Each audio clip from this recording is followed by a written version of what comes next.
Boa noite, meninas. Mais uma vez estamos reunidas aqui em nome de Jesus e vamos meditar no livro de Êxodo. Estamos já no capítulo 4 e a gente vai ver que Deus ele está conversando com Moisés, Moisés conversando com Deus, né, a respeito do seu chamamento para ser o resgatador de Israel. Então, vai ser um capítulo bem interessante hoje para a gente observar. Vamos nos colocar na condição de Moisés, vamos nos colocar na condição de um servo que é convocado por Deus para uma determinada missão. Será que a gente se comportaria ou se comporta como Moisés se comportou? A gente vai meditar um pouquinho a respeito disso. Antes de mais nada, a gente vai fazer uma oração, vamos apresentar essa meditação a Deus e teremos hoje também o testemunho aí da nossa caríssima Viviane.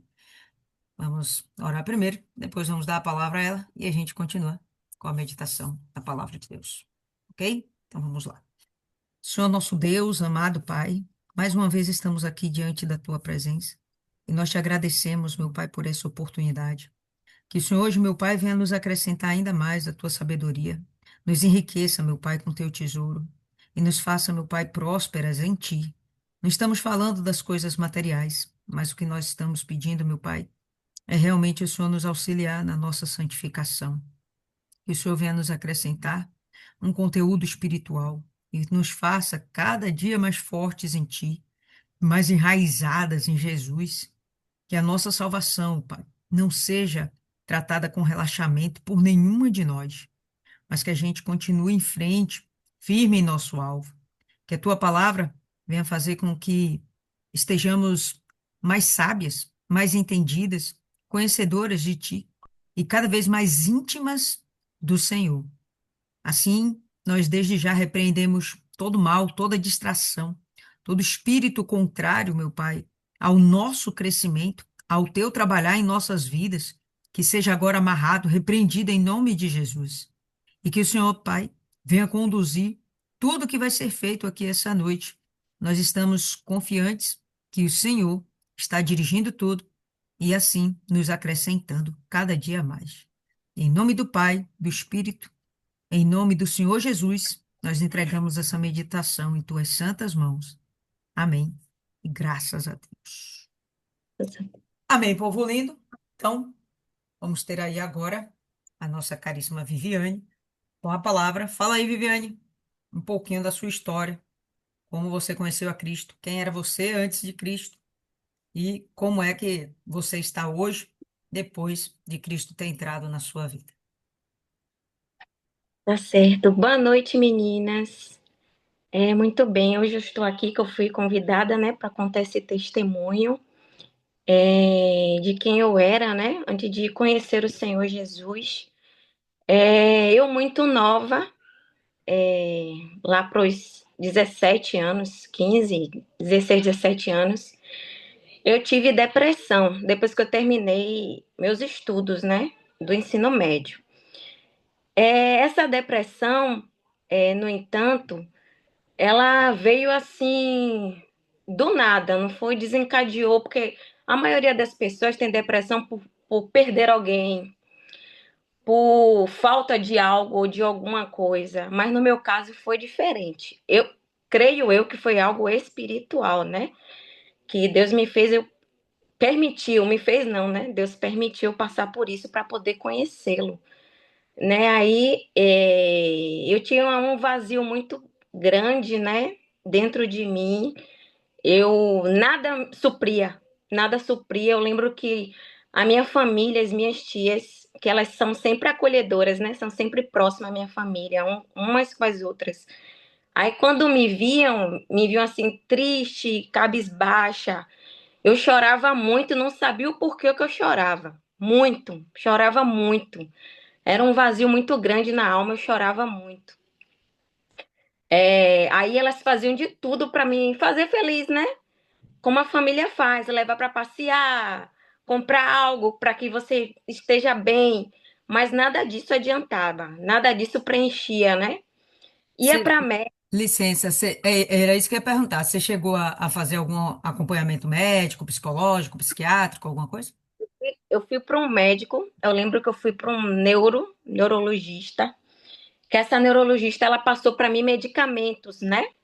Filantrópicos, aqueles medicamentos que você fica dependente deles, né? Aí eu comecei a tomar esses medicamentos. Em vez de melhorar, piorou meu caso.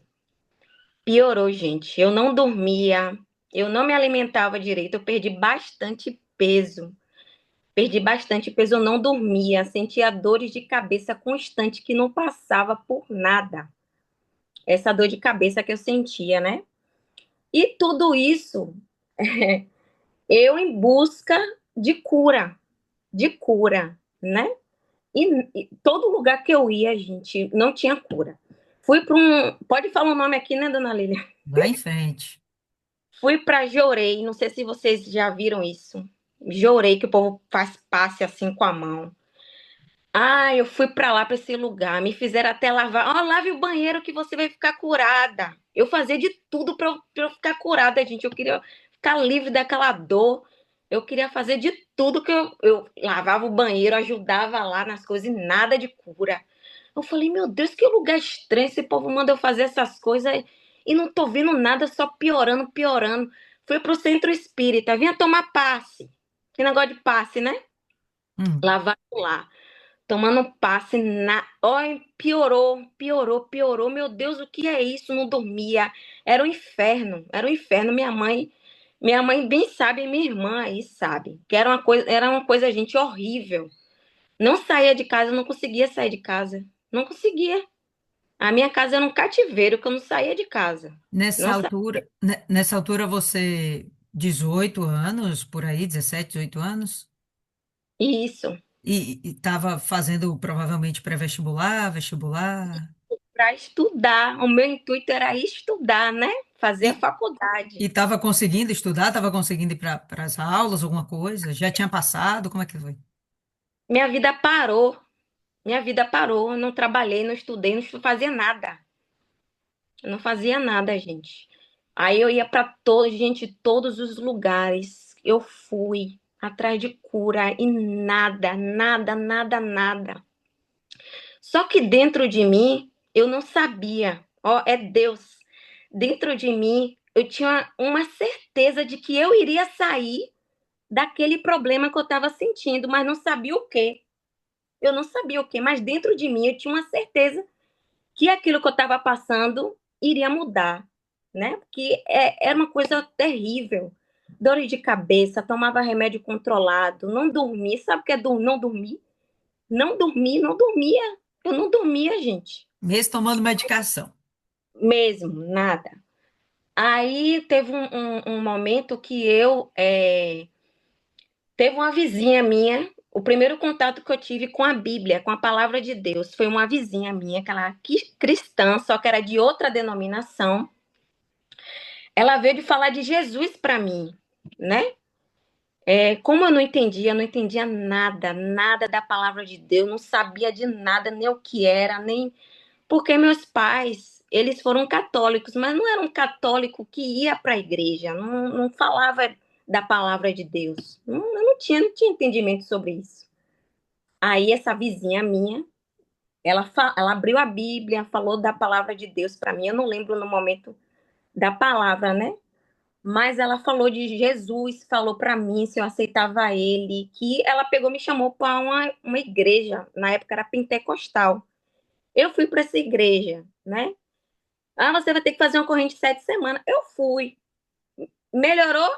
Melhorou um pouquinho, mas não houve uma transformação. Não houve uma mudança. Melhorou, melhorou, mas não houve uma transformação.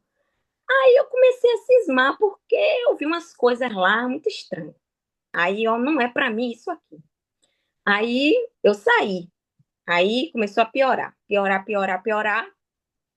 Como eu não dormia, eu assistia coisas de madrugada.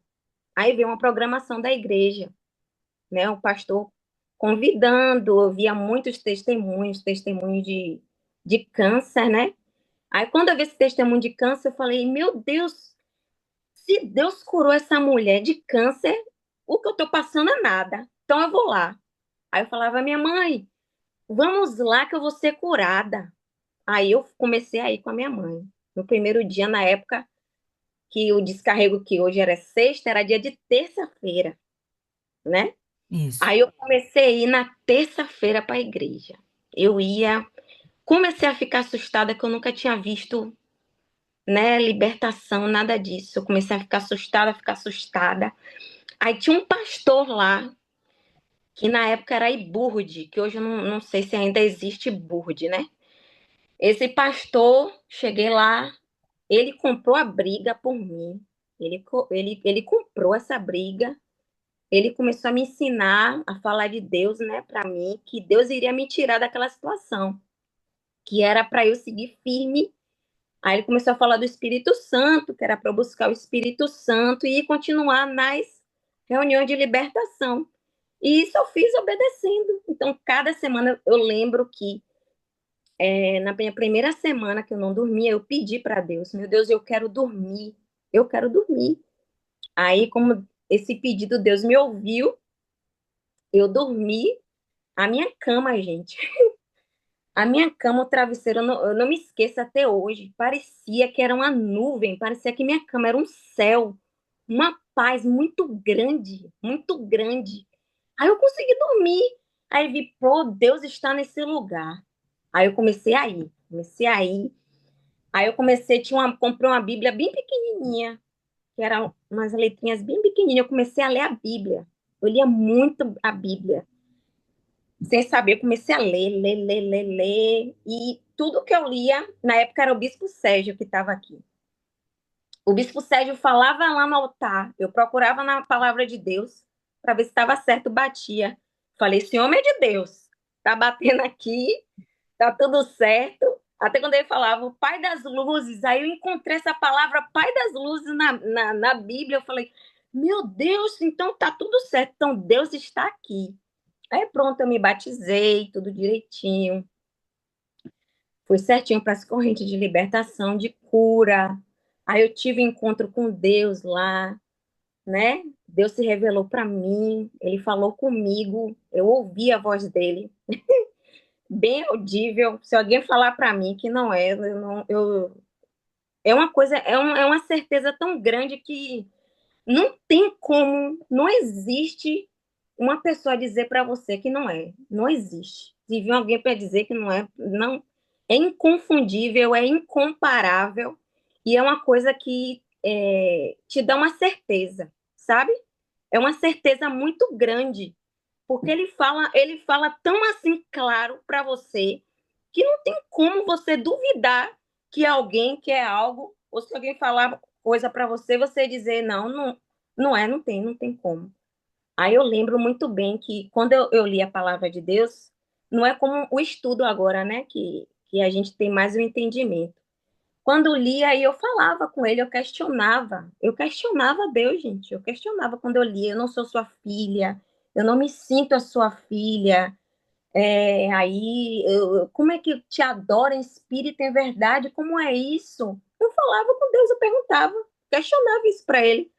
Aí nesse dia ele falou comigo, ele falou, hoje você pode me chamar de pai, que eu sou o seu pai, que eu sou seu pai e hoje você me adora em espírito e em verdade. Aí pronto, acabou. Depois desse dia aí, acabou. Aí ele começou a me dirigir, dirigindo. Fiquei curada, fiquei livre de síndrome do pânico, de desejo de suicídio, de dores de cabeça constante, de remédios controlados. Estou liberta, não tenho nada disso, gente, graças a Deus. Deus Como me foi? libertou. Você foi selada no Espírito Santo? É, eu tô bem, não tenho mais nada. Como é que foi essa sua experiência de ser selada com o Espírito Santo? Você lembra? Ne- foi nesse dia que eu Foi lembro. nesse dia. Eu me senti muito feliz, muito alegre. Eu falava para minha mãe, Deus falou comigo, Deus falou comigo, Deus falou comigo. A pessoa não entende, né? Quando você tem essa experiência com Deus, né? E fora outras experiências que a gente tem com Como é que tá a ele. sua vida hoje? Como é que tá a família? Ah, tudo bem, graças a Deus. Alguma pessoa, minha irmã, minha mãe servem a Deus, né? Só que faltam ainda mais pessoas. E eu creio que Deus, ele vai fazer a obra. Vida Deus vai. sentimental, tá resolvida? Tô aqui, tô casada. Falta meu marido, mas ele vai também. Em nome do Senhor Jesus. Aos poucos está conquistando tudo, e especialmente a família para Jesus. Sim, sim. Hoje eu sou formada, graças a Deus, né? Graças a Deus, tenho Trabalha duas. para você mesma? Estou trabalhando no momento, estou trabalhando para mim, graças a Deus. Deus tem suprido todas as minhas necessidades, graças a Deus. E hoje estou aqui, né? Para contar esse testemunho.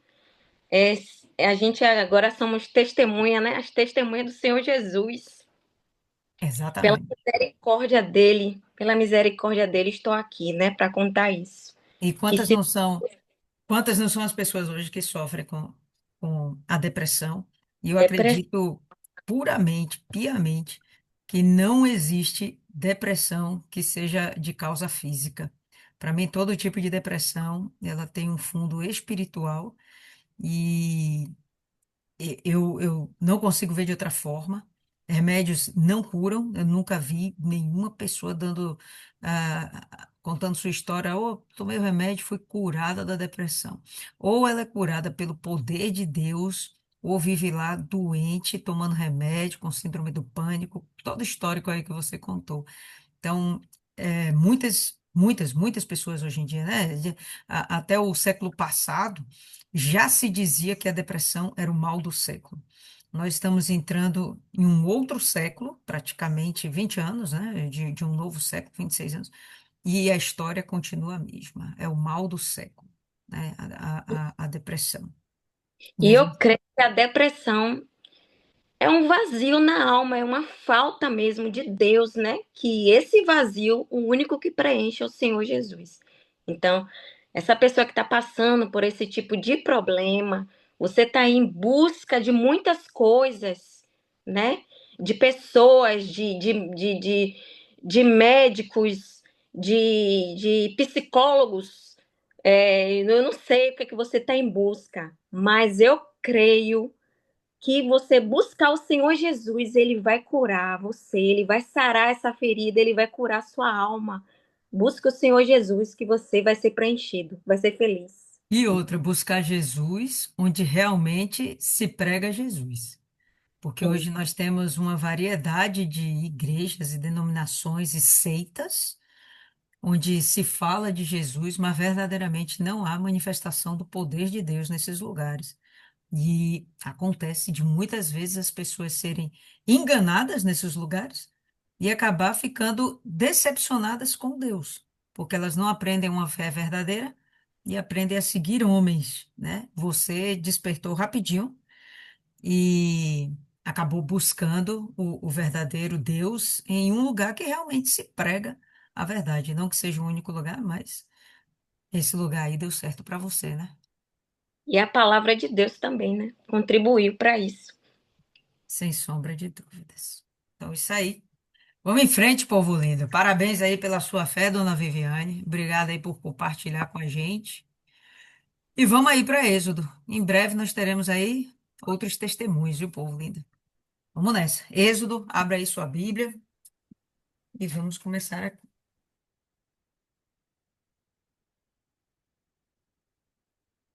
Vamos lá.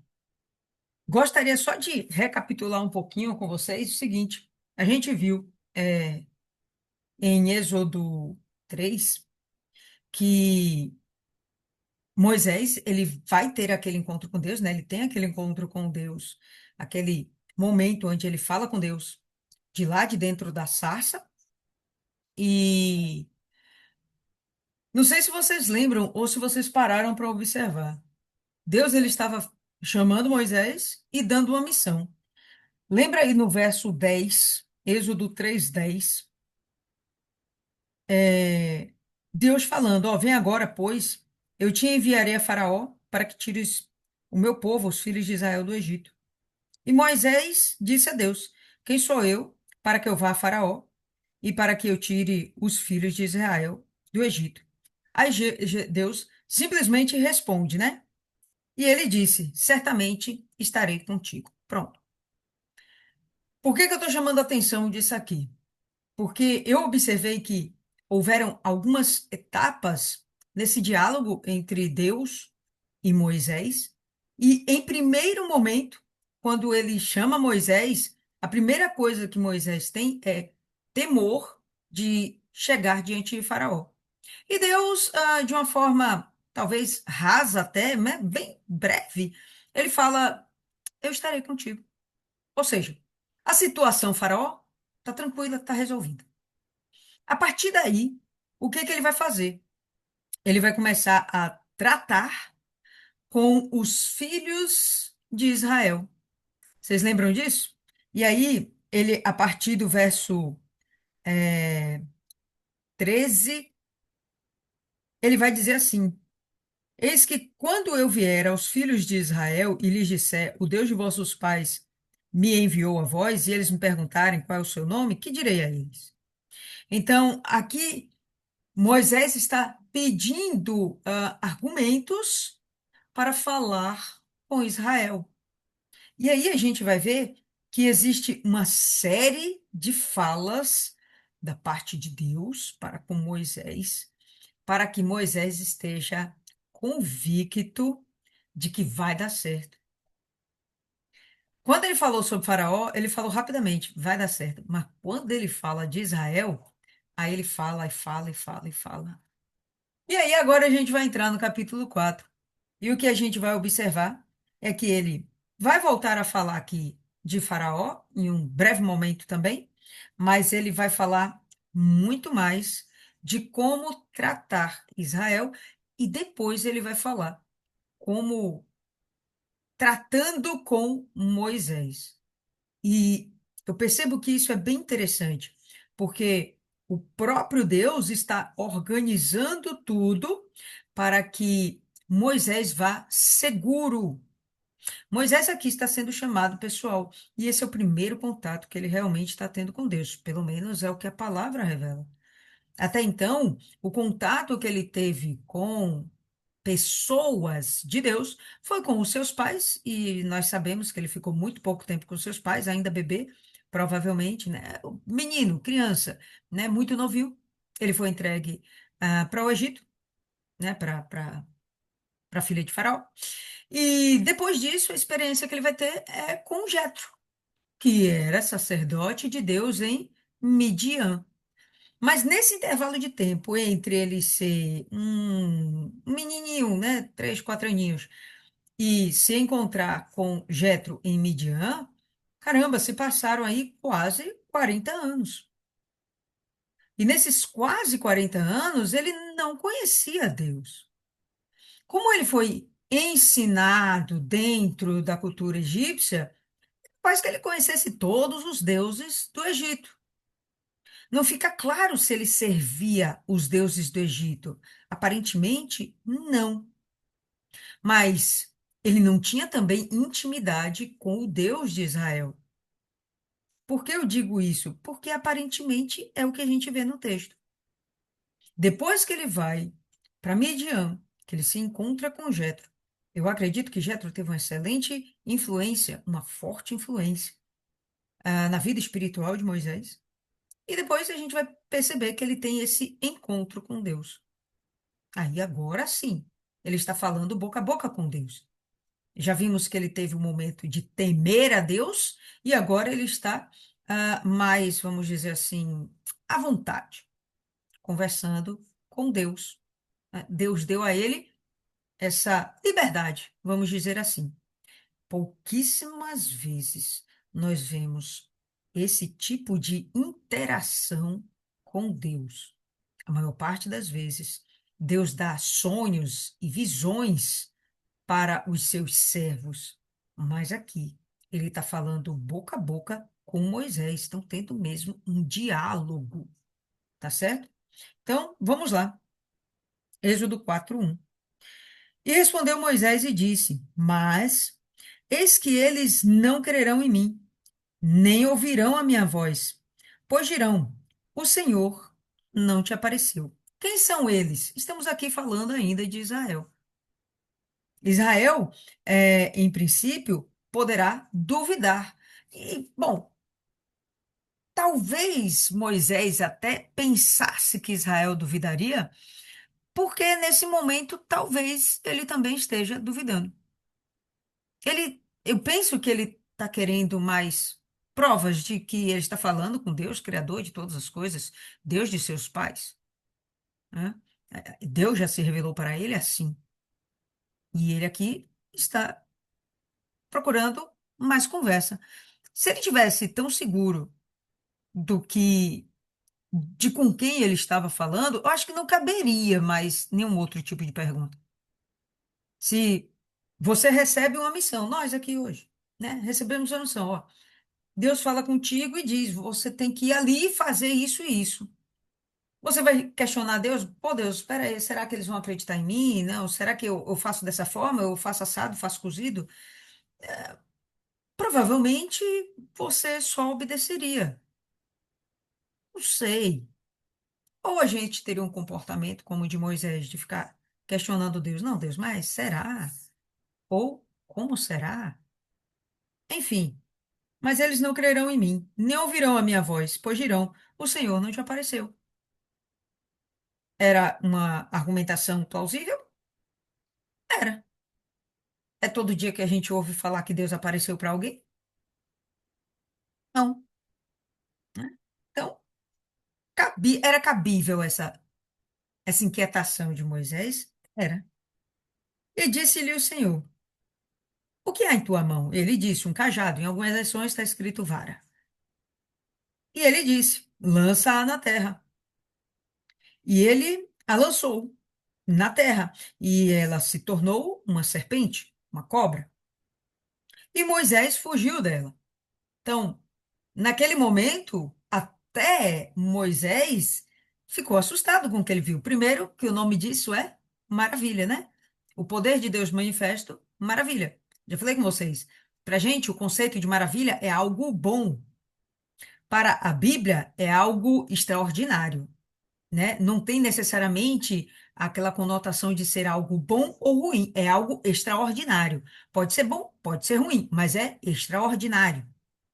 Para gente, o conceito de maravilha é algo bom, extraordinário, mas sempre bom. Então, quando nós lermos maravilhas na Bíblia, entendamos que é algo extraordinário, sobrenatural, foge do comum. Não são experiências que se tem todo dia. E essa é uma maravilha que Deus está fazendo.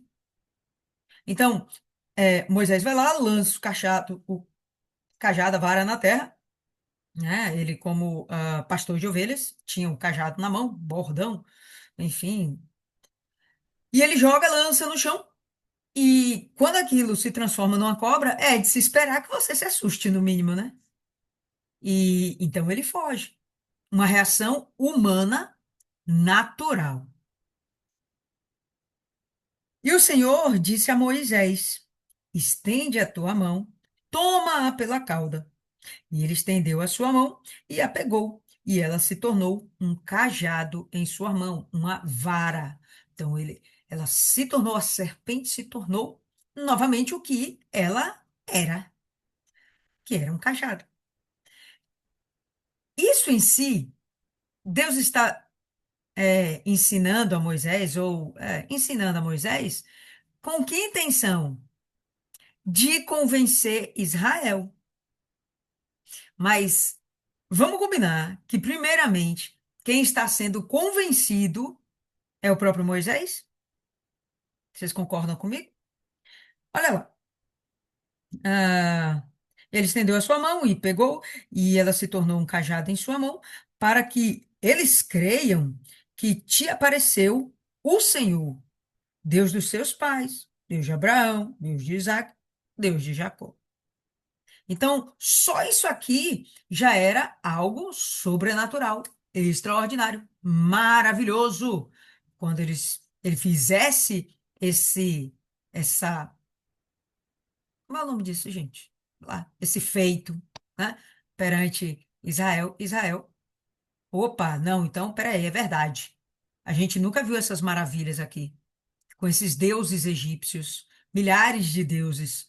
Pessoal, são centenas, não estamos falando de dezenas, não, são centenas de deuses, é Deus pra caramba mesmo, que existia naquele tempo, lá dentro do Egito. Então, dentre esses deuses todos, nunca foi visto essas coisas. Então, ok, já que você está fazendo isso perante a gente, Moisés, nós vamos acreditar que foi Deus quem te enviou. E disse mais o Senhor: põe agora a tua mão no peito, ou no seio, como possa estar na sua versão.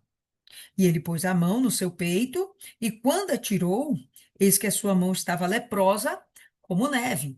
E vamos entender aqui leprosa, lepra, não como a lepra que nós entendemos hoje. O que é lepra para nós nos dias de hoje? Hanseníase, mal de Hansen, doença de Hansen, né? Onde a pessoa vai perdendo a sensibilidade de partes do seu corpo, da pele, e depois a doença vai avançando e pode ir comendo a carne realmente da pessoa e vai destruindo, apodrecendo a pessoa. Mas dentro da palavra de Deus, lepra seria qualquer enfermidade sobre a pele. E nesse momento não estamos falando necessariamente de uma enfermidade, mas uma alteração de cor, onde ele tem uma cor que provavelmente não era branco, moreno, negro, não sei, mas branco com certeza não. E quando ele enfia a mão lá no seu peito, né? E ele tira e ela está totalmente branca, descolorida. Sem sombra de dúvidas, isso é um sinal interessante. Você ficar com a mão de uma cor e a outra mão de outra cor é uma coisa interessante, é porque, novamente, não é normal, foge do natural. E outra, aconteceu rapidamente. Não foi um vitiligo da vida que levou anos para chegar àquele estágio, não, foi algo que aconteceu instantâneo, tá? Então, quando a gente vê lepra na palavra de Deus, nem sempre é o que nós entendemos mal de Hansen, é qualquer enfermidade na pele, tá certo? Então, vamos lá.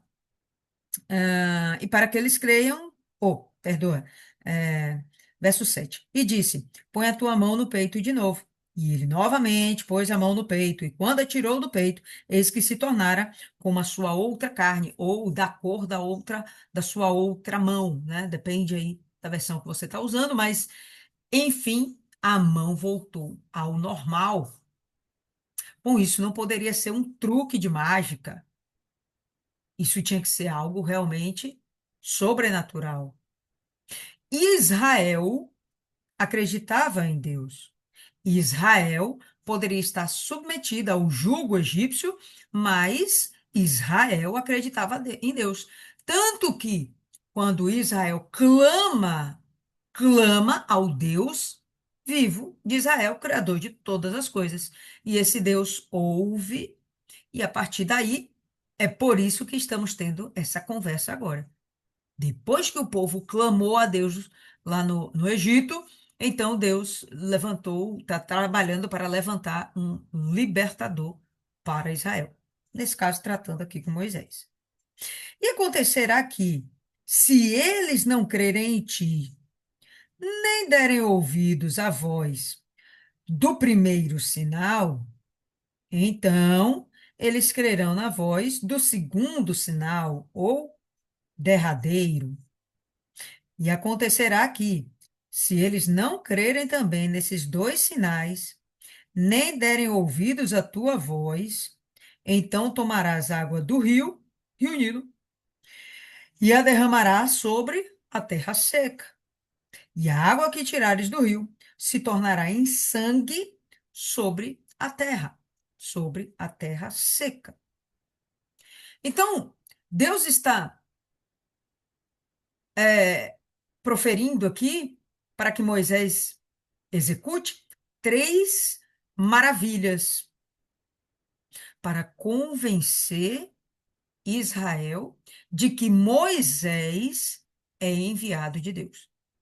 Não é convencer Israel de que Deus é Deus, é convencer Israel de que Moisés é enviado de Deus. Então, sem sombra de dúvidas, Deus conhece o íntimo do nosso coração e conhecia também o íntimo do coração do, do povo hebreu dentro do Egito.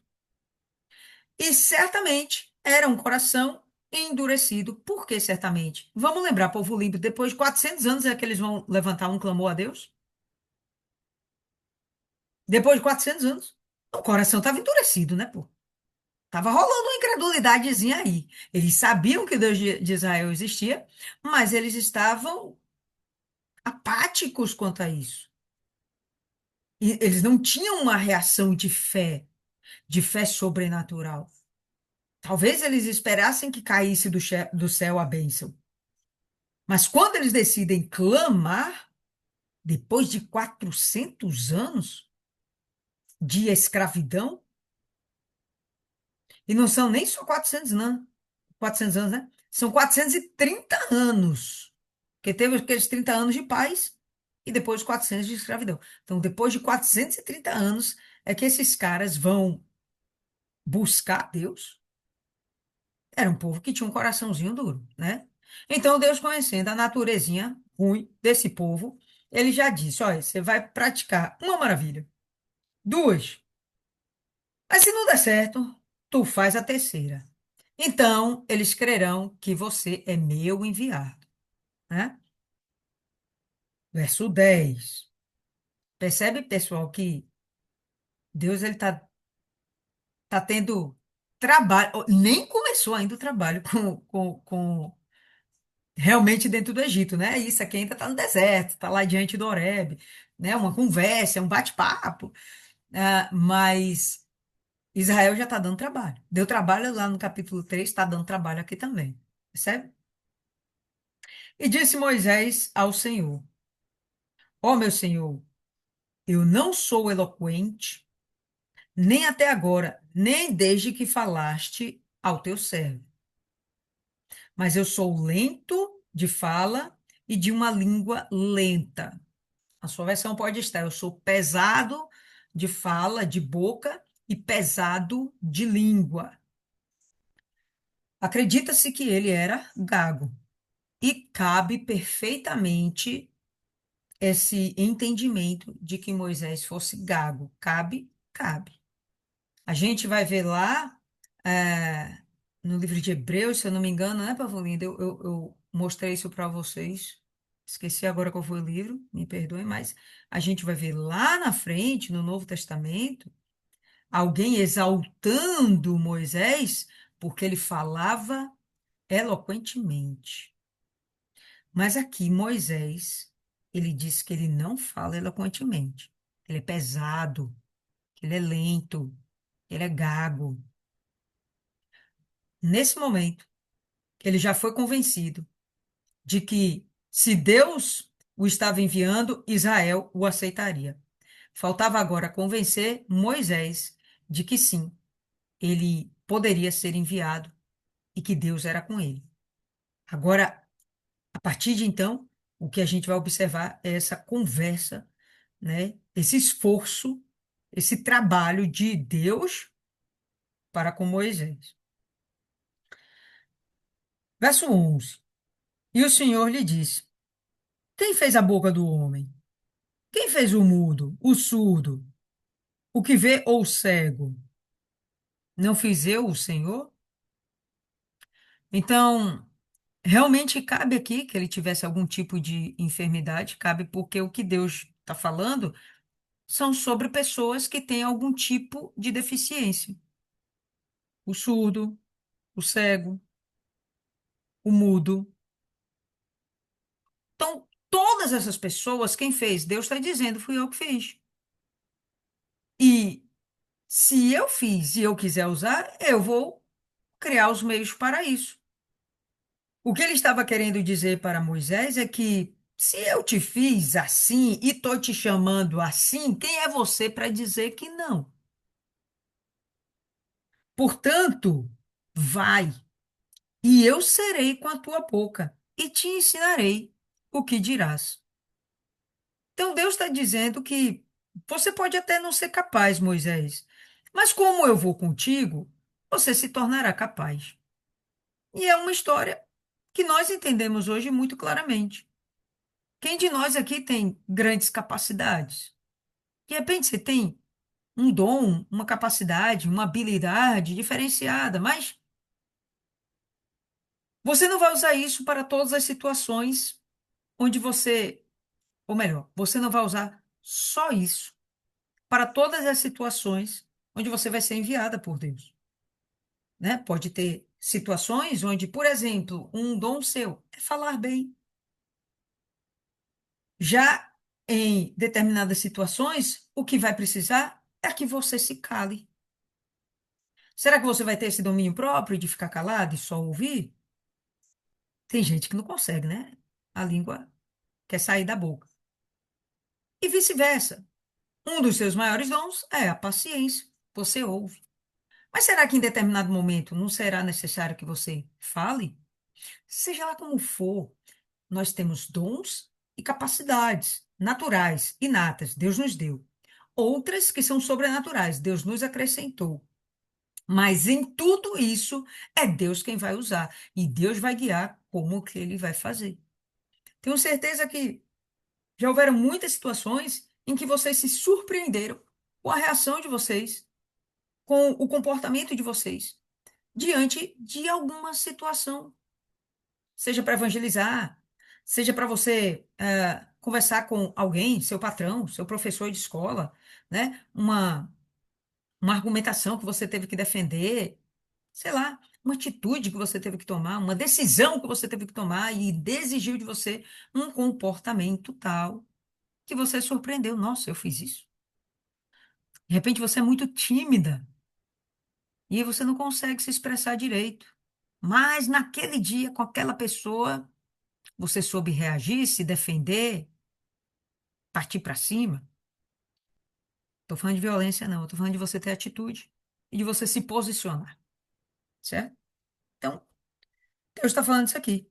Vai, eu serei com sua boca, porque eu que te fiz. E se eu estou te chamando, eu quem vou fazer a coisa dar certo. Não é por sua capacidade, é porque eu vou fazer a coisa dar certo. E ele disse: Ó meu senhor, envia, rogo-te pela tua mão aquele a quem enviarás. Eu estou usando a versão King James e às vezes a linguagem dela é um pouquinho rebuscada. Mas o que ele quer dizer é que envia outro no meu lugar, envia outra pessoa, mas não eu. E a gente percebe a reação natural humana de Moisés, medo do que estava diante dele. Caramba, ele conhecia o palácio do Egito. Ele conhecia o exército do Egito. Nesse momento, o Egito era uma potência mundial. Ele já tem noção do inferno que vai ser, ou pelo menos ele está tendo a noção do que ele acredita que vai ser. Do inferno que vai ser ele chegar diante de Faraó. E isso já vai ser um BO danado.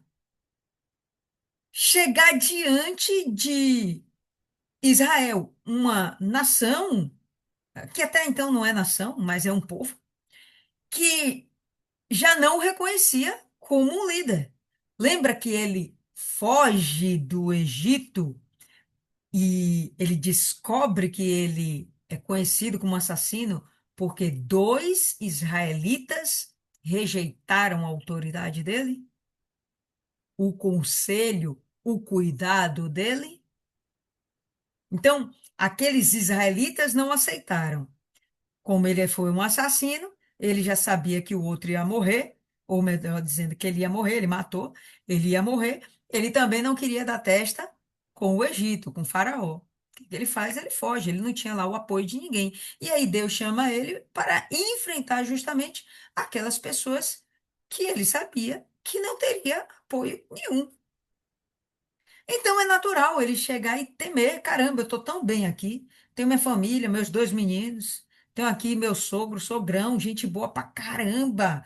Entendeu? Me deu aqui o rebanho dele para cuidar. Tenho onde dormir, tenho o que comer. Tô benzão aqui nesse lugar, gente. Eu vou fazer o quê no Egito? Então, ele cria dificuldade para si porque ele está na zona de conforto. Está sofrendo agora? Até a ameaça de morte que há sobre ele, em sonho chega até ele onde ele está. Então o cara tá de boa. A vida está resolvida. E aparece Deus arrumando um problema para ele. Né? Então é normal que ele venha temer. É normal, natural. Então é isso aqui que a gente observa. Envia outra pessoa no meu lugar. Tá? Eu sou pesado de língua, né? Envia outro. E aí, o que a gente vê no verso 14 é Deus perdendo a paciência. Né? O questionamento dele para com Faraó, o questionamento dele para com Israel, agora o questionamento dele a respeito de si. Então, Deus foi perdendo a paciência. E olha só. E a ira do Senhor se acendeu contra Moisés. Eu acredito que todo mundo já ouviu falar desse verso, né? A ira do Senhor se acendeu contra Moisés. É justamente Moisés quem ele quer levantar como libertador de Israel, e agora Deus está indignado com esse homem. E aí, Deus desiste dele? Deus desistiu da gente quando a gente era rebelde, até hoje a gente é um pouco. Deus desistiu? Não, o que que Deus faz? Continua trabalhando, né? Vai insistindo. Mas isso não significa que Deus está sendo compassivo, que Deus está sendo compassivo, não. Porque compassivo ele está sendo, ele tem compaixão. Mas ele não está sendo passivo, né? Ele não fica ali, passa a mão pela cabeça. Não, ele não faz isso, tá certo? Ele não faz isso. Ele se ira, ele se indigna. Deus tem suas emoções, suas reações. De acordo com o nosso proceder, ele reage do lado de lá. Então, ele está vendo a teimosia de Moisés, o medo de Moisés, então ele agora fica irado. Pomba, você não está confiando em mim? Você não crê em mim?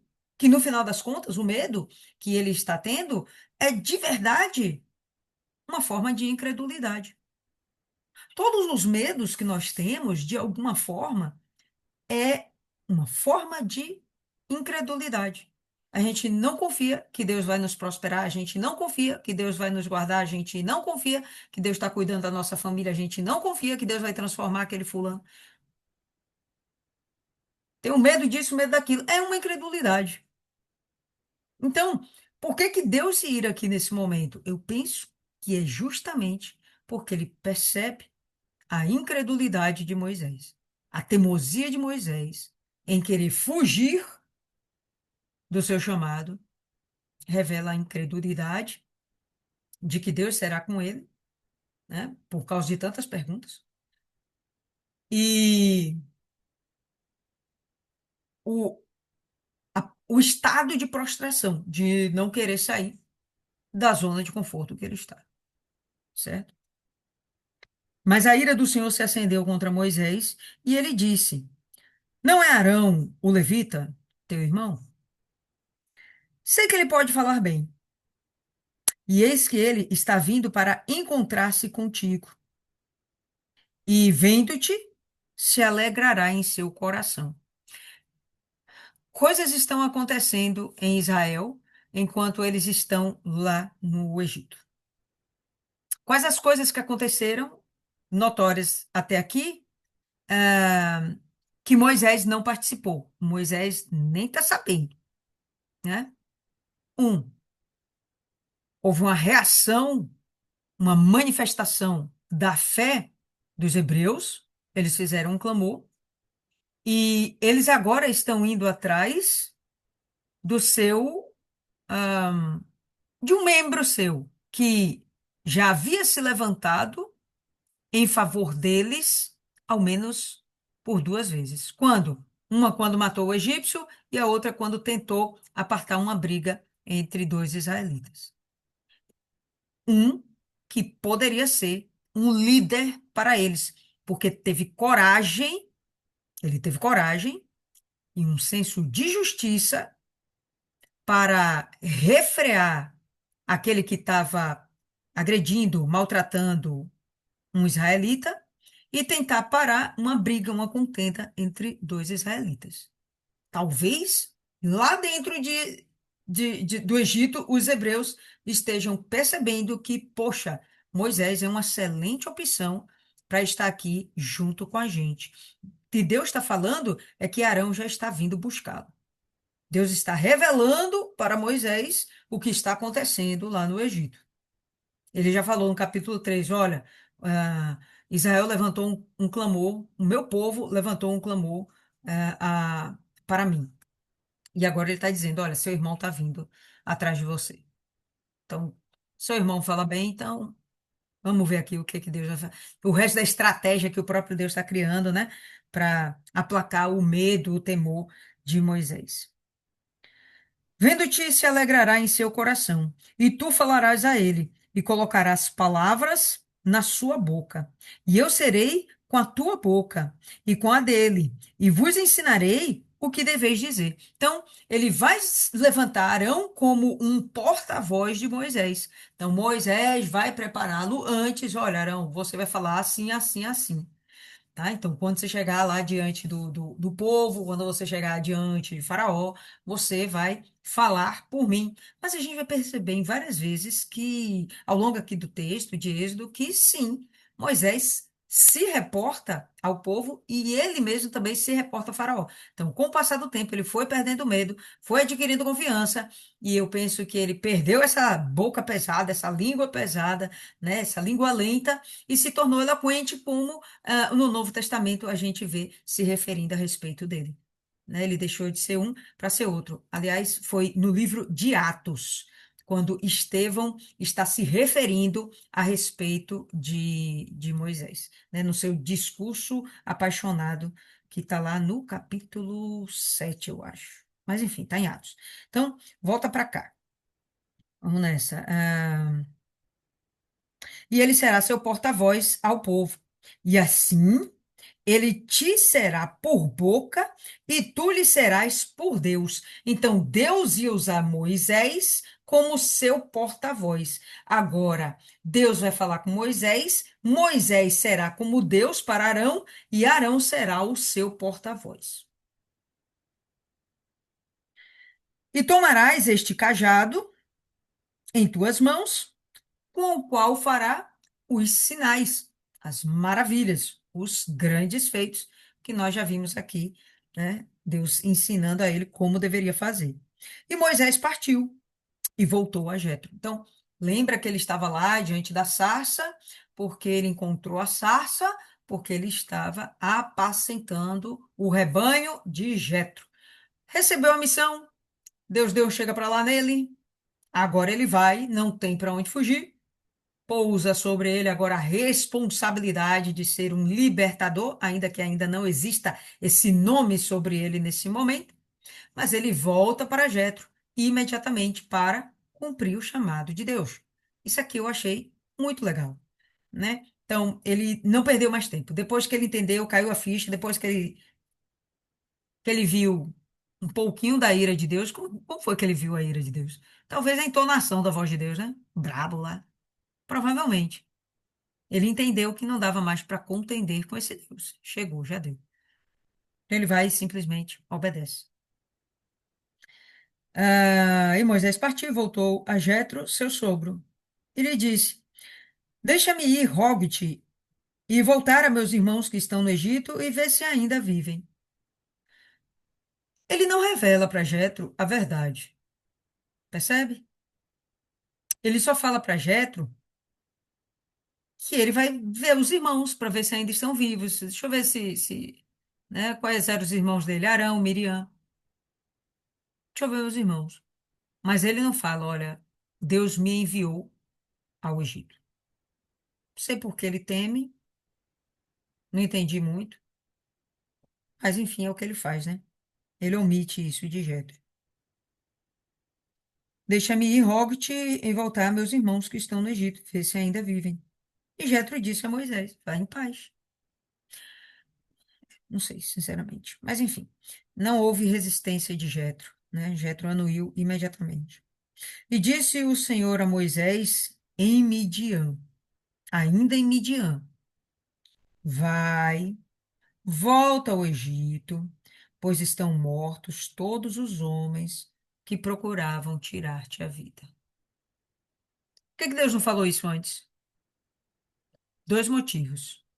Um, ele queria ver a disposição, a manifestação da coragem de Moisés. de realmente contrariar os seus medos, a sua natureza humana, e obedecer a Deus fielmente e encarar o perigo de ser morto por Faraó. Então, Deus vê nisso uma forma de fidelidade, comparando quando o próprio Deus pede a Abraão o seu filho Isaque para ser sacrificado. Deus não fala que vai impedir o sacrifício. Deus quer ver o coração, a intenção dele. Então, aqui é a mesma coisa. Moisés, nesse momento, foi testado por Deus, porque era um sacrifício. Ele tinha que vencer toda a sua natureza de encarar novamente Faraó. Então, ou um, Deus estava esperando ver a disposição dele, ou dois, realmente Faraó ainda estava vivo e até aquele momento não havia sido morto, né? E agora ele vai e traz o recado para Moisés para tranquilizar o coração do rapaz. Olha, vá em paz para o Egito, porque todas aquelas pessoas que desejavam sua morte, elas já estão mortas. Então Deus já limpou a barra, né? Deus já limpou o caminho. E Moisés tomou sua esposa e seus filhos e os colocou sobre um jumento e voltou à terra do Egito. E Moisés tomou o cajado de Deus em sua mão. Agora, aquela vara, aquele cajado, aquele bordão, é chamado nesse momento de cajado de Deus. Ali já tinha sobre, ah, não que o cajado fosse mágico, mas já estava representando uma autoridade espiritual para Moisés. Aquele cajado, ele não ia voltar para o Egito como um pastor de ovelhas. Ele não ia apacentando ovelhas. Em princípio, ele não precisaria mais daquele cajado. O cajado é para conduzir a ovelha, né? Então, ele não precisaria mais. Porém, esse cajado agora revela, né, a autoridade de Deus que está sobre Moisés. E com esse cajado, ele agora vai fazer sinais e maravilhas diante de Israel e também diante de Faraó, tá? Então agora tem um significado a mais, certo? E nós temos essa compreensão que o cajado ele é uma autoridade que o próprio Deus concede para o homem, tá? Tanto que a gente fala, né, no jargão evangélico, né? A gente costuma usar esse termo, ó, tem aqui uma missão, pega teu cajado. É a autoridade a qual você está sendo submetida, a qual você está sendo investida. Uma autoridade espiritual que vem do próprio Deus, e Moisés tomou o cajado de Deus em sua mão. E disse o Senhor a Moisés: quando tu voltares ao Egito, procure fazer diante de Faraó todas as maravilhas. Está vendo o que eu falei aí? Os sinais, todas as maravilhas que tenho posto na tua mão. Lembra quais são? Três. E ele realmente vai fazer. Do cajado se transformar em serpente, a mão ficar branca, como que leprosa, e transformar a água do rio Nilo em sangue.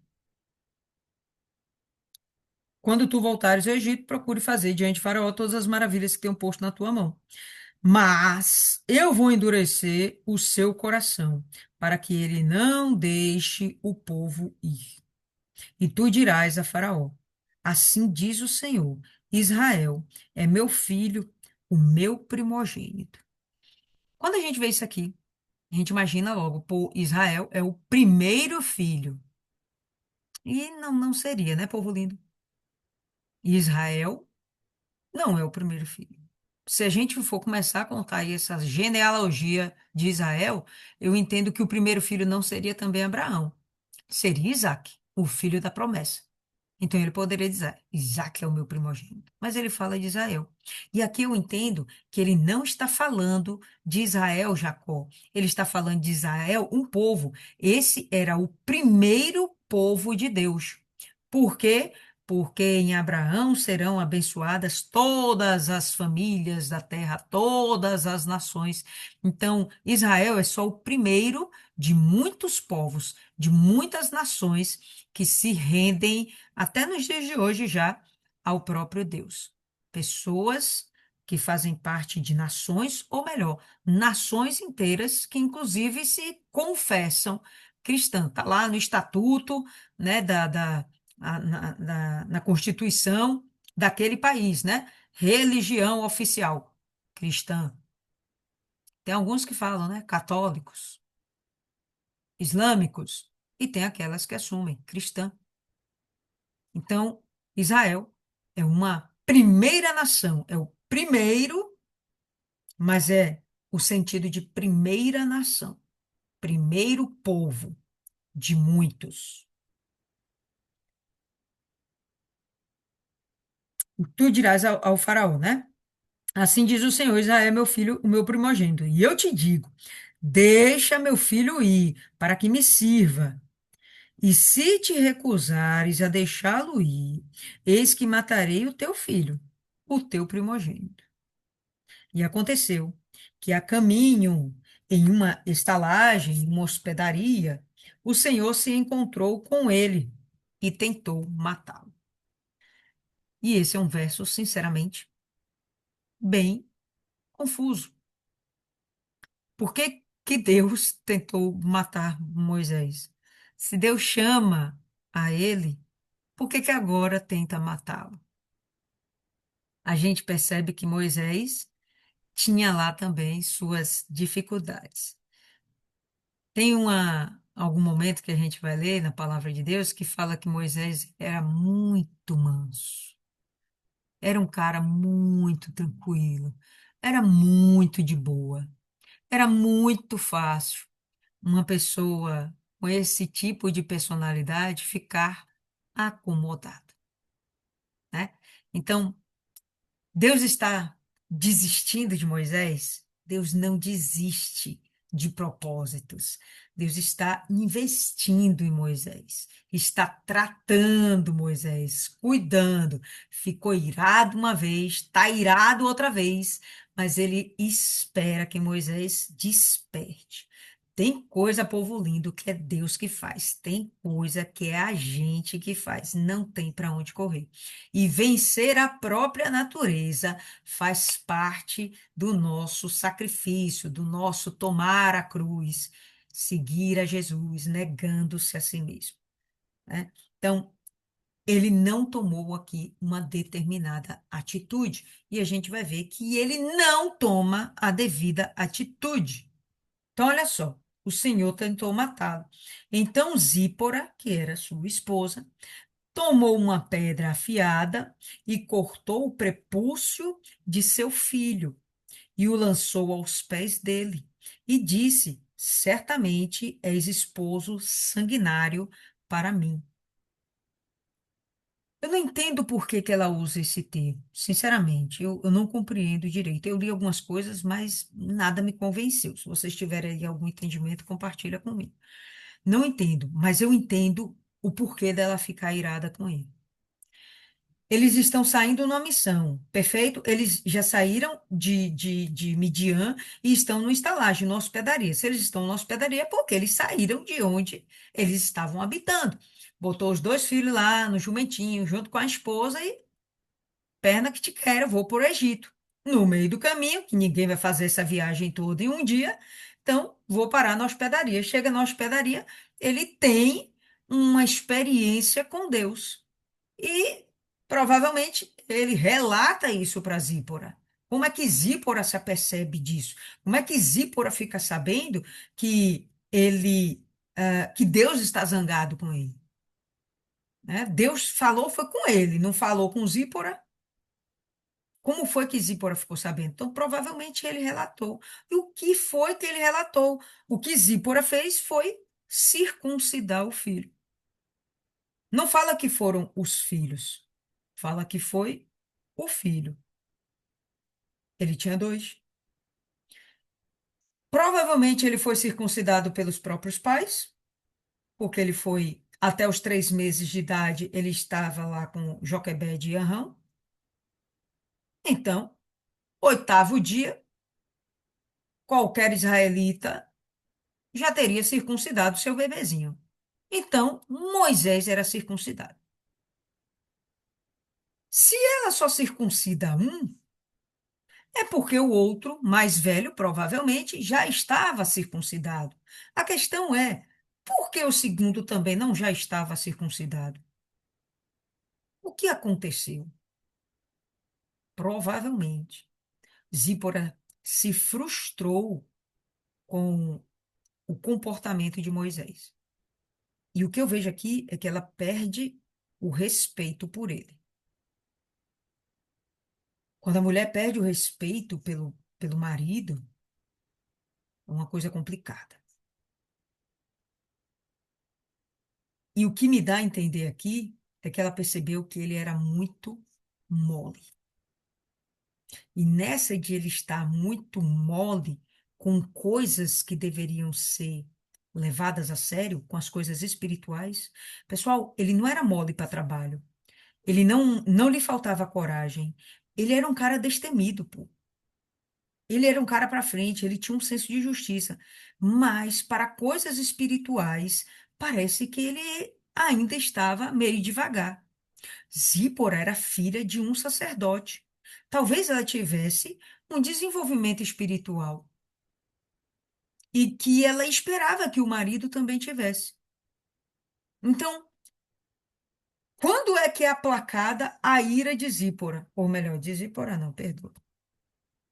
A ira de Deus. Quando a circuncisão acontece. Mas a circuncisão, para Israel, é um ato espiritual, não é um ato carnal, não é um ato físico, não é questão de saúde. É uma aliança com Deus. Ele negligenciou isso. Zípora percebeu, mas a negligência não era carnal, era espiritual. Então, nessa hora, eu fiquei aqui pensando, pô, será que Zípora tinha um nível espiritual mais elevado que o de Moisés? Não sei, pessoal. Algum entendimento a mais ela tinha, tá?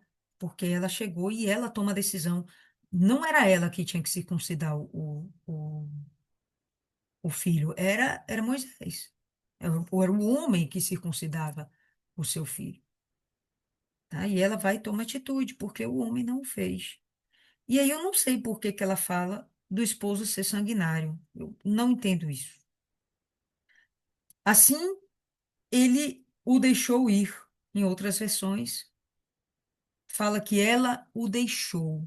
Então, eu estou lendo aqui uma versão, mas tem a Ferreira de Almeida que fala ela o deixou. Então ela disse: um esposo sanguinário és, por causa da circuncisão. E o Senhor disse a Arão: vai no deserto para encontrares com Moisés. E aqui, pessoal, de fato, há uma separação do casal. Ele saiu com a família em direção ao Egito, mas só que aqui acontece uma separação. E aparentemente ela volta para Midian, porque a gente vai ver depois, quando o povo de Israel já está peregrinando no deserto, Jetro volta com a família de Moisés, Zípora e seus filhos. Então, quem tomou conta foi Jetro. Por quê? Porque aqui houve uma separação. Era para eles irem juntos. E aqui houve uma separação, né? E o Senhor disse a Arão: foi ao deserto, vai ao deserto para te encontrares com Moisés. E ele foi, e o encontrou no monte de Deus e o beijou. Qual é o monte de Deus? Nós já sabemos que é o Monte Sinai, o Monte Horebe. Então, esse foi o momento, esse foi o lugar, melhor dizendo, onde ele viu a sarça, onde ele falou com Deus, onde ele recebe a sua missão. E agora, quando ele está voltando para casa, ou para o Egito, não era a casa dele, né? Quando ele está voltando para o Egito, no mesmo lugar ele encontra Arão. E aí, o encontro deles foi maravilhoso, né? O beijou, então, uma afinidade, né? E disse Moisés a Arão todas as palavras do Senhor, que o enviara, e todos os sinais que lhe ordenara. Então, tudo que a gente viu aqui em Êxodo 3 e até aqui em Êxodo 4, ele chegou e relatou para o irmão: Olha, eu vi Deus no meio da sarça, forma de fogo, a sarça nos consumia, ele falou comigo, me fez um chamado, eu disse que eu era frouxo, mas ele chegou e disse que eu era valente, e aí ele disse que você ia me ajudar, e aí agora a gente está aqui. E Moisés e Arão foram e reuniram todos os anciãos dos filhos de Israel. E Arão falou todas as palavras que o Senhor havia falado a Moisés e fez os sinais à vista do povo. Então, Arão, ele acaba também desenvolvendo essa capacidade de realizar os sinais. Quem fala nesse momento é os anciãos, e sim, Deus manda primeiro ele falar com os anciãos, tá? Primeiro fala com os anciãos. Aí depois de ganhar, vamos dizer assim, a elite espiritual da coisa, né? A elite social daquele povo. Então, depois disso, aí passa a mensagem para o resto do povo. Né? E fica mais fácil, porque até os próprios anciãos vão repercutindo a mensagem e dando credibilidade tanto a Moisés quanto a Arão, porque os anciãos são vistos com muito respeito dentro dos povos orientais. Os anciãos são vistos, são muito considerados. Então, se eles ganham os anciãos, vai ser muito fácil terminar de ganhar o resto do povo. Isso é uma estratégia também do próprio Deus, né? E o povo creu. Pronto. Depois que passa pelos anciãos, chegou o povo e está aqui. E o povo creu. E quando ouviram que o Senhor havia visitado os filhos de Israel e que ele havia visto a sua aflição, no momento lá do clamor, Deus desce, ouve o clamor. Então, Deus os visitou. Aí, quando eles têm essa consciência, caramba, Deus ouviu a gente, nos visitou, né? E que havia visto a sua aflição, então curvaram a sua cabeça e o adoraram. Então, agora, todo o povo de Israel tem dentro de si um consolo. Deus nos ouve e ele desceu a fim de nos livrar do jugo egípcio. Obviamente que isso é motivo de regozijo. Eles viram as três maravilhas que Deus determinou para Moisés fazer. Eles recebem essa notícia logo após, sei lá, um mês depois do clamor. Então, eles estão muito felizes, tá? Eles estão muito felizes, muito satisfeitos. E aí, a gente vai ver depois o resto da história. Mas desde já gostaria de ouvir o que que fica para vocês. E se vocês têm como me tirar essa dúvida aqui do bendito do homem sanguinário. Passava a palavra aí para você, Maiana. Fala aí, o que você entende disso aí? Do homem sanguinário? É, Não sei, porque ele estava convivendo com o sacerdote e ele viu que o primeiro filho tinha que ser consagrado. Aliás, o primeiro não, que os meninos tinham que ser circuncidados. E ele não fez, ele foi negligente. Então, seria uma punição. Primeiro que ela ia ficar viúva. No meio do deserto, ia ficar com esses meninos sozinho para cuidar. Depois ia voltar para casa do pai como viúva. Ninguém provavelmente ia querer. Então, ele não estava prejudicando só ele estava prejudicando toda a família e o filho em si, não só por causa da tradição, mas pelo que significava, né? E o que fica é que eu nem posso julgar Moisés, nem posso.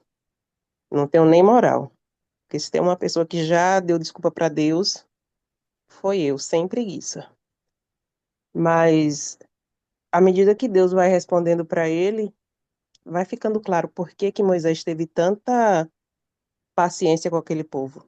Inclusive disse que ele foi, nunca houve pessoa mais mansa do que ele, nem paciente, diz que nem Jó. Não foi que nem ele, até porque a gente vê que Jó, ele apelou. Mas porque Deus teve esse mesmo grau de misericórdia com ele.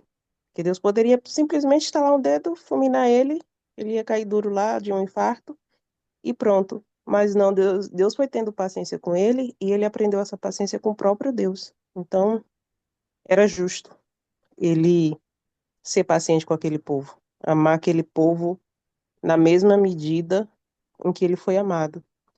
E que Deus ele não vai, as nossas desculpas nunca vão fazer sentido para Deus. Nunca. Não tem como a gente dar desculpa para ele, porque ele sempre vai rebater. E o ponto forte sempre vai ser, ele vai estar com a gente. Isso não tira o medo, porque, querendo ou não, a gente é carne, mas a gente vai com medo mesmo. E ele usa, independente da nossa condição, desde que não estejamos em pecado. Eu espero que isso tenha sido fogos, viu? Não ouvi, não. Não deu pra ouvir aqui, não. Foi um pipoco aqui. Desde que a gente não esteja em pecado, Deus ele vai usar bonito, feio, gordo, magro, gago, coxo, aleijado, cego, porque é ele que vai fazer a obra. E é ele quem vai ditar. E ainda que a gente não tenha os dons, muitas vezes, a gente tem os frutos. E um vai suprindo o outro. E Deus, de acordo com a situação, ele vai dando a capacidade. Basta a gente se colocar naquela condição de Deus, meu Deus, naquela condição de eis-me aqui, porque muitas vezes a gente não quer fazer a nossa parte porque dói, porque tira da zona de conforto, porque a gente não quer se indispor com o outro. E Moisés, naquele momento, ele era a ponte entre os dois mundos ali, digamos assim, dois mundos entre os dois povos, as duas culturas diferentes, tanto Israel quanto o egípcio, porque ele era do povo de Israel, mas ele foi criado lá no palácio. Então, quem é melhor do que ele para chegar lá e conversar com Faraó da maneira certa? Usar as palavras bem colocadas. Então, às vezes, a gente vai ver ao longo da história que vão questionar a autoridade de Moisés, mas assim, Moisés ele foi preparado para aquilo. Ele foi preparado para aquilo. Deus salvou ele lá da morte quando criança. Deus deixou ele lá. E quando a senhora ainda fala que ele pegou o cajado, mas ele não voltava como pastor de ovelhas, ele voltava como pastor de homens. Ele agora vai para pastorear o povo de Deus. Então, era bem válido ele estar com esse cajado. E o que mais fica é, não adianta a gente dar desculpa, embora às vezes a gente queira dar. E eu, às vezes, dou sem preguiça. Mas toda vez o próprio Deus dá na minha cara que eu, às vezes, eu nem tenho coragem de falar as coisas que Deus me diz, porque eu aprendi, eu só calo a minha boca e pronto. E a voz de Deus, ela é clara, ela não deixa dúvidas. E Moisés ficava ali inventando mil desculpa, só faltou dizer, Deus, eu não quero ir, me respeita, cadê o meu livre-arbítrio? Só faltou dizer isso. Mas Deus disse, tu vai, nem que tu não queira, que você não manda em você. Não, ele até falou, né? Manda outro. Ele só não usou o argumento. Meu livre-arbítrio, o senhor não tá, o senhor não tá me respeitando. É porque o pessoal fala, eu tinha um professor de direito que ele dizia, você seria uma ótima advogada. Eu falei, eu não, primeiro que advogado mente muito, ô racinha pedante, eu não vou com a cara da maioria dos que eu conheço. E por que você está falando isso? Ele, você argumenta demais, eu nunca vi, você cria umas teorias. Eu falei, ah, é um dom natural que eu tenho, Dona mas Cida, que com Deus não funciona. Dona Cida.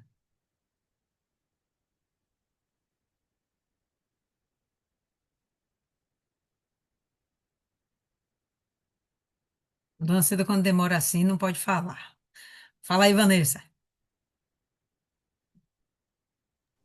Pronto.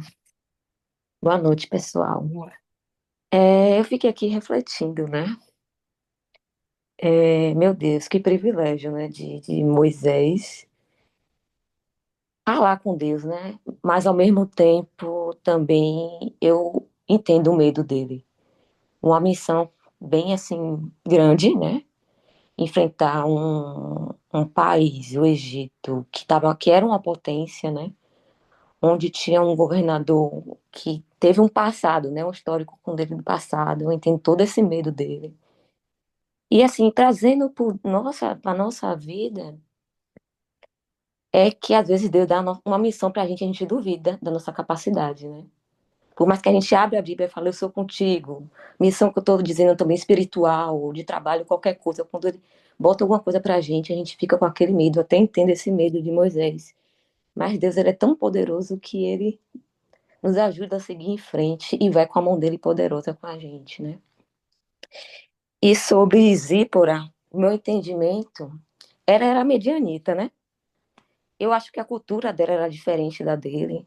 Eu acho que ela, por ela ter falado que ele era sanguinário, foi por conta que houve um derramamento de sangue. Minha percepção, né? Eu não sei se era o papel da mulher fazer isso, não sei quem que fazia isso. Mas eu acho por isso, por ela ser de uma cultura diferente e porque houve um derramamento de sangue, né? E que Deus sempre escolhe os improváveis, né? Isso é espetacular de Deus, é isso. Ele escolhe aquelas pessoas que não são capacitadas para fazer aquilo. Eu acho isso daqui assim, sensacional. É a natureza dele, mas assim, quando você olha a natureza dele, você vê que foi importante ele ser manso, né? Porque aquele povo não era fácil, mas não sabia falar, se expressar, né?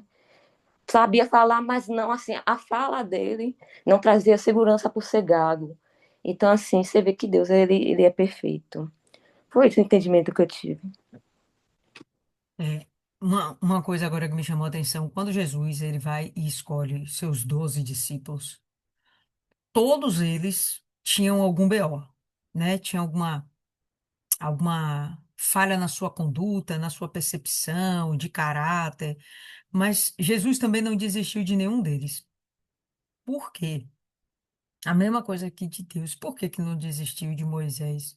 Porque Jesus, Deus, eles confiam no taco deles. Eles confiam no trabalho deles. Eles confiam naquilo que eles vão fazer. Então, tanto Deus confia que ele vai transformar Moisés, como Jesus confiou, que ia transformar os seus 12 discípulos. Só um que deu para ruim, né? Mas porque ele quis. Mas Deus trabalhou nos outros todos e todos foram realmente transformados.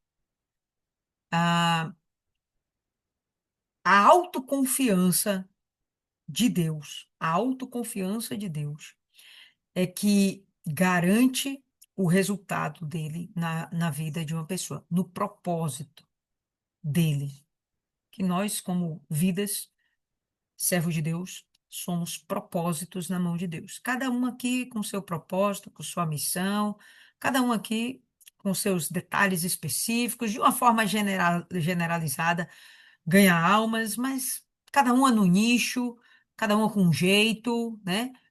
Cada um com seus dons, suas capacidades, enfim, cada um com seu propósito. Ele não desiste, porque ele realmente não abandona propósitos. Mas vamos lá, Dona Rosa aí, do EVG, Dona Rosa EVG, ó. Rosa Tavares.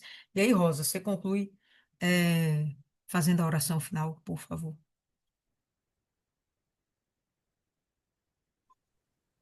Boa noite. Ok. Sua oração ou para falar comigo, não? Não, pode dar a sua percepção. Ah, certo. Sobre o clamor do povo, porque demoraram tanto, né? Acredito que por conta de tamanha opressão, eles se entregaram. Eu acredito, né? Não sei se eu estou totalmente certo, mas acredito que por conta da opressão eles se entregaram. Viram que foram 70 almas que desceram na época de José. E as coisas mudaram muito. A cada novo faraó que se levantava, né? Porque era passando de pai para filho. E as coisas só pioravam, só pioravam. E não tiveram o mesmo espírito de José. José também foi escravo, desceu ali escravo. Mas José foi fiel a Deus. O José não deixava de orar, de cultuar a Deus. Tanto que foi honrado por Deus. O povo esqueceu esse testemunho E à medida que eles se multiplicavam, parece que mais fraco eles se tornavam. E demoraram tanto para clamar, tanto para clamar. Não tinha distração para eles, não é como os dias de hoje, né? Hoje a gente está vivendo o propósito de Joel. As distrações, as correrias, as situações, as negligências nos levam a situações do nunca antes. E Deus querendo falar, chamando atenção, porque tem que haver uma dureza, tem que haver, assim, perder um chão para poder a pessoa abrir os olhos, para poder lhe falar. Porque se não for de outra maneira, não dá para entender. As pessoas se distraem muito e hoje é o grande mal, são as distrações. Mas antes não tinha celular, não tinha resort para eles. Eles eram escravos, fazem o quê? Escravos em casa, porque tinham que cuidar de suas coisas, não tinha empregado, não tinha regalia, não tinha máquina de lavar, não tinha nada, né, de conforto. E mais desconfortável ainda trabalhar no sol quente ou na pedreira, fazendo tijolos e as mulheres colhendo grãos e plantando, enfim, todas aquelas situações ali. E debaixo de chibata. Então, qual era a distração para aquele povo acordar, se reunir com seus anciãos e procurar ver o que Deus podia fazer por eles? Se eles eram uma nação santa, se era um povo escolhido de Deus, esqueceram Deus em tamanha opressão. E aí culminou nesse tempo tão grande, tão longo.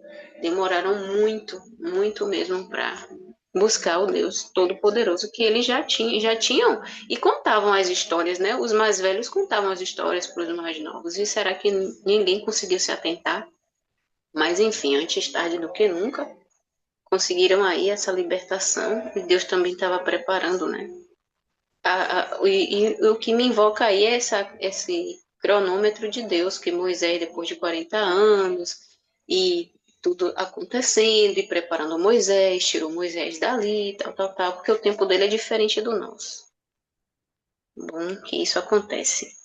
Mas, enfim, e já foi voltando para Moisés, trabalhando em Moisés, né, num lugar tão distante. Moisés já não sabia de mais nada do que estava acontecendo lá em Israel, lá no Egito, com o povo dele, os irmãos dele da mesma, da mesma fé. Deus precisou fazer milagres para Moisés. Olha só a paciência, né? Esperou Moisés crescer, esperou Moisés se preparar, não ter uma mente escrava, ser da área nobre para poder ter peso também né, a palavra de Moisés pesar, na verdade, e ser diferente. Já pensou se fosse dali do meio deles? Mais um comedor de feijão, mais um que também tomava muita chibatada, ficaria complicado realmente de crer. Mas enfim, e daí Deus teve que fazer milagres para Moisés, aparecer de um jeito, de outro, e a sarça para chamar a atenção dele para poder lhe abrir os olhos. E apesar de tudo isso, ele ainda ficou ressabiado. Toco, virar cobra, depois desvirar e voltar a ser toco de novo. Só isso aí já era o suficiente para ele ficar em paz. Poxa, porque é impressionante, né? Se pegar hoje uma cobra, um toco, uma vara, jogar no meio da igreja, ela virar serpente e depois virar uma vara novamente. E essa mesma vara foi com ele, sabe-se lá por quanto tempo, e ainda engoliu as duas serpentes no pátio de Faraó, lá na corte, e voltou a ser vara de novo. Então, foi tremendo realmente. E ainda bem que deu tudo certo, apesar de 10 pragas, deu tudo certo para o povo de Deus. E trazendo para os dias de hoje é isso, a gente não pode demorar para reagir. Eles demoraram para reagir e sofreram coisas que não precisavam ter sofrido. Porque depois que Moisés virou um homem adulto, preparado por Deus, tal, e, né, sendo acompanhado por Jetro e preparado por Jetro de certa forma, quanto tempo, né, que já poderia ter acontecido esse livramento. Mas enfim, a história está aí e não vamos fazer como o povo fez, demorar para clamar, porque dor é o que não falta, situação é o que não falta. Se não for na vida da gente, é na vida da família, a gente é responsável por eles também. E não só por eles, né, mas pelas pessoas, que depois que a gente conhece Jesus, a gente tem uma responsabilidade de alcançar o máximo de pessoas possível, principalmente, né, os de fora. Enquanto os de casa não cai a ficha, a gente trabalha com o que tem e como Deus quer. Então vamos orar. Senhor nosso Deus, em nome de Jesus, meu Pai, nós agradecemos ao Senhor por esse momento tranquilo e de paz sobre Tua palavra, de conhecimento.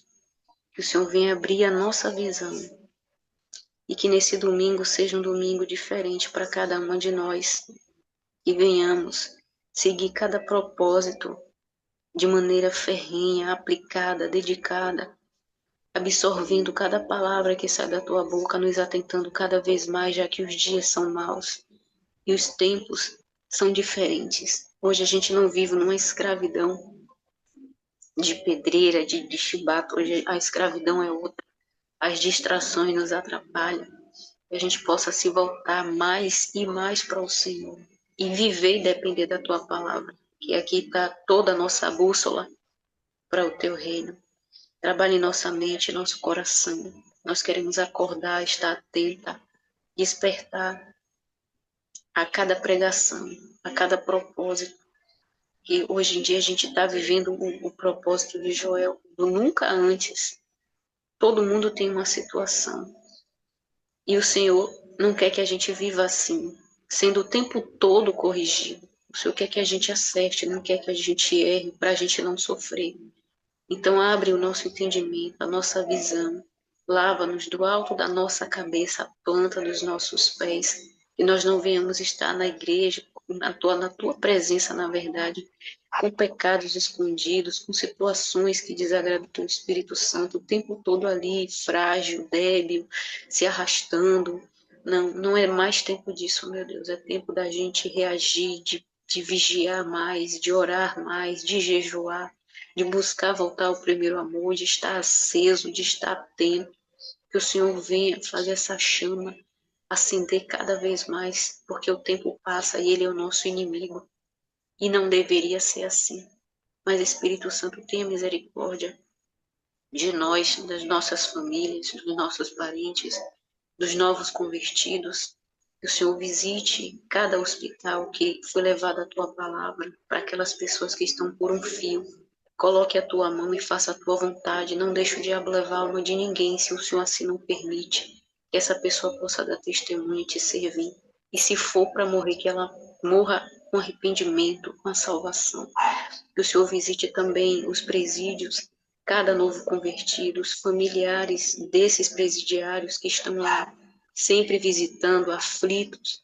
Meu Deus, que esse novo convertido tenha estrutura, possa ter experiência com o Senhor e leve a paz à sua família através de uma mudança de comportamento. Que essa mãe que ora, que essa família, essa esposa, esse marido que ora pelo seu parente encarcerado também seja renovado, que o Senhor faça transformação na família, os orfanatos, os asilos, os manicômios, que o Senhor não deixe de amparar cada pessoa que tem sido oprimida, maltratada, feita de saco de pancada, meu Pai. Ouve o grito dessas pessoas que estão sendo maltratadas e até animais. O Senhor sabe o que se passa nos quatro cantos desse mundo. Que o Senhor venha com o teu livramento poderoso, fazer o grito dessas pessoas serem ouvidos por autoridades, por pessoas que possam intervir, salvar e livrar desse cativeiro maldito, em nome de Jesus, e que elas possam dar o testemunho. Meu Pai, que o Senhor tem falado sobre a maldade do mundo, sobre os perversos, sobre as pessoas que perdem a noção, que vivem à base de loucura, fazendo miséria por aí afora. Tem misericórdia, meu Pai, dos presidentes, seja ele bom ou mau, daqueles políticos que não servem ao Senhor e vivem de perseguição contra os servos do Senhor. Que o Senhor venha renovar as forças de cada parlamentar, de cada homem e mulher de Deus que serve o Senhor lá dentro, no meio dos lobos, das pessoas, meu Pai, que só querem tirar vantagens para si, que vivem de corrupção e que julga o teu povo como se fosse eles mesmos que vivem na mentira, no roubo, no escândalo. Meu Deus, faça a tua justiça, ajude cada teu servo, seja ele de grande, de uma classe grande, uma autoridade maior até uma autoridade menor, que o Senhor seja com cada homem e mulher de Deus que te serve lá dentro, naquele lugar difícil, de tanta incredulidade, de tanta briga, de tanta injustiça, que sempre o Senhor faça sobressair o que é justo através desses homens, como o bispo Marcelo Crivella e tantos outros. Meu Pai, abençoe.